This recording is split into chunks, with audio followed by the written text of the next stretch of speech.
I had to be around the age of 10 years old when I first discovered the legendary comedic duo Cheech Marin and Tommy Chong, known to the world as Cheech and Chong, the low-riding cholo and the hippie biker with a perfect match. Their movies infuse both of their cultures while showing us their love for music and, more importantly, their love for cannabis. At a time when weed wasn't culturally accepted and still illegal, they were the forefathers of pushing the envelope. At 10 years old, I didn't realize how impactful their movies actually were. My parents wouldn't be proud to admit they let me watch their movies at such a young age, but I'm glad they did. The legendary scenes and lines in their first movie, Up in Smoke. What's in this shit, man? Mostly Maui Wowie, man. Yeah? But it's got some Labrador in it. What's Labrador? It's dog shit. What? Yeah, my dog ate my stash, man. I had it on the table and the little motherfucker ate it, man. Yeah? So I had to follow him around with a little baggie for 3 days before I got it back. Really blew the dog's mind. You mean we're smoking dog shit, man? The scenes are just as hilarious all these years later as they were then. I remember watching Cheech and Chong's next movie. To this day, I can still hear my mom's laughter in my head as Cheech sang the song Mexican Americans.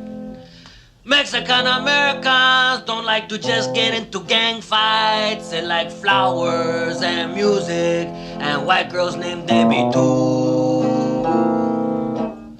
Mexican Americans are named Chata and Chela and Chema and have a son-in-law named Jeff.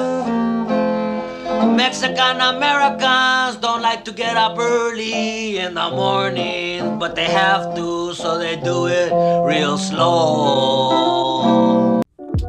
I honestly felt super proud that someone that looked like us was in a major motion picture singing about our culture.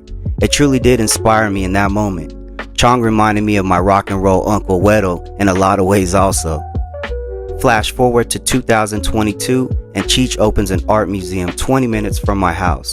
The owner of the frame shop I take my paintings to loves my work and tells me about the grand opening of Cheech's new museum named The Cheech in downtown Riverside, California. She explained she will be attending the gala for the museum and can get me tickets if I'd like to go. Without hesitation, I said yes. As I sat in the ballroom the night of the event, it felt like I was in a dream. Like there's no way I'm standing 50 feet from one of my heroes all these years later as he gave his speech. And Europe, and which is unheard of for a private collection, and because I understand why they don't want to do it. They don't want to think you're going to raise the value of the collection and sell it at their expense. That was never my intention. I've never sold a painting, nor will I. I'm not selling a couple if the price is right. The moment inspired me to come home and start this painting in hopes that one day it could end up in his museum. The painting is from a scene in Cheech and Chong's next movie, where they're sitting in the waiting room at the welfare office. Thinking of that scene triggered something in my mind I had forgotten about. One of my first memories growing up was visiting the welfare office with my mom and siblings.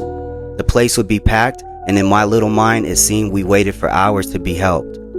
My mom gave us paper and pencils to draw to help pass the time and learn patience. I never put the pencil down from that day forward, and my patience is unmatched. Truly amazing how life comes full circle.